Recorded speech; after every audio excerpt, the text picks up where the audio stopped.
Hər vaxt xeyir olsun dəyərli izləyicilərimiz. Martın 4-üdür və Beynəlxalq Maliyyə Birjasında nələr baş verəcək? Bildiyiniz kimi, yəni yenidən qızıldan danışaraq, qızıl dünən $400 bir enişlə nəticələndi və bizdə dünən 5354-dən satış əməliyyatları vardı.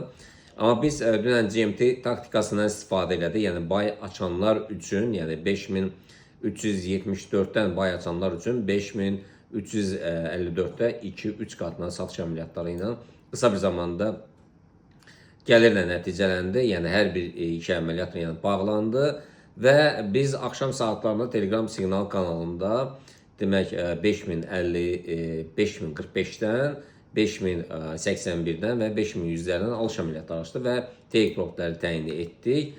Yəni take profitlər 5185-lər idi. Yəni onu bugün səhər saatlarında bağlandı. İndi hal-hazırda nələr olacaq?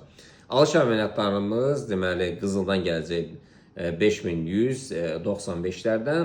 Hədəflər 5117-lər və 5285-lərdir. Hətta 5342-lərə qədər qalxma yeri var. Amma satış əməliyyatları erkən satışlar 5135-dən də biraz təhlükəli ola bilər, risklidir. Amma əsas satışlar 5135-dən erkən alışlarda, 5125-dən isə əsas satışlardır, çox üzr istəyirəm. Satışlar 5000 bir də nəzər çatdırım. Yəni erkən satışlar riskli ola bilər 5135-lərdən, amma əsas satışlar 5125-lərdəndir.